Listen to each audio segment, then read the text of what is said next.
आज आयोजित पत्रकार वार्ता में रंजीत चौधरी निवासी भारती कॉलोनी बिलपुरा कॉलोनी रांझी ने बताया कि वे जबलपुर में रहते हैं और रांझी के ही निवासी अनिल गुप्ता व उसके पुत्र संदर्भ गुप्ता ने मजबूरी का फायदा उठाकर उन्हें ठग लिया।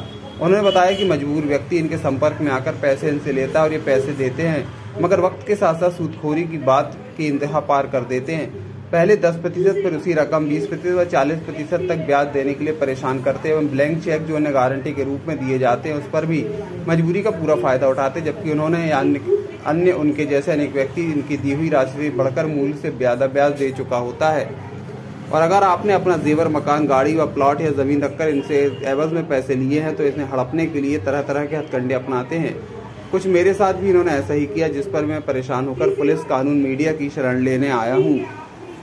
और पनामा थाने में हुए और अभी प्रेशर बना रहा है कि अपनी रिपोर्ट वापस ले लो, नहीं तो हम तुमको झूठे प्रकरण फंसा देंगे।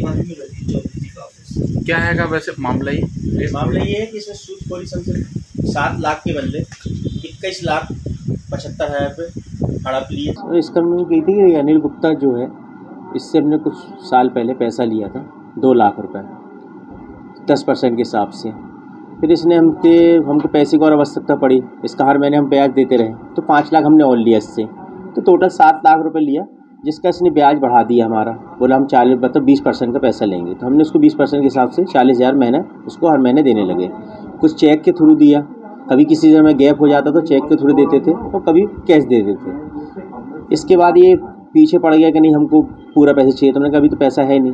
तो वो इसने कहा एक काम करो, जब तक तुम्हारी संपत्ति गारंटी तौर पे हमारे पास तुम रख दो। तो हमने ठीक है, गारंटी स्वरूप पे हमने उसकी रजिस्ट्री कर दी है। अब ये हुआ कि इसका हमने पैसा 2020 में पूरा दे दिए ब्याज समेत।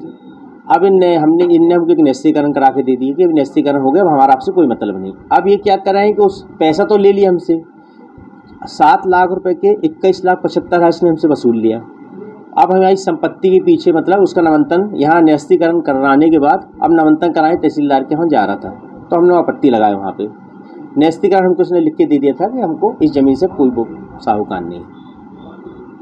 इसकी शिकायत कहीं की आपने? हाँ जी, उसकी शिकायत मैंने पनागा थाने में किया था, आजाद थाने में किया था, बीच में इसने मारा पीटी भी किया था। ST एक्ट लगा इसको आजाद थाने से, और यहाँ पनागा थाने में सूदखोरी का मामला कायम हुआ है और ST एक्ट लग गया जी। SP साहब को भी हमने दिया है। हम चाहते सर इसके कठोर से कठोर कार्रवाई हो और हमारे दस्तावेज दिलाए जाएँ जिसका ये दुरुपयोग कर रहा है, लिख के वापस देने के बाद, और हमारी कुल मिला के संपत्ति को भी हड़पने की राख में है। ये कौन है कौन ये रांझी का बहुत बड़ा सूदखोर है। इसके रांझी में नाम इसका क्या? अनिल गुप्ता। अच्छा। और इसका लड़का जो है संजल गुप्ता, ये दोनों ब्याज का धड़ल्ले से काम करते हैं। रांझी थाने में इसकी कार्रवाई भी हुई थी और इसका जुलूस भी निकला था। इसके ऊपर कम से कम 8-10 मामले हैं सूदखोरी के। सर आपका नाम? रंजीत चौधरी।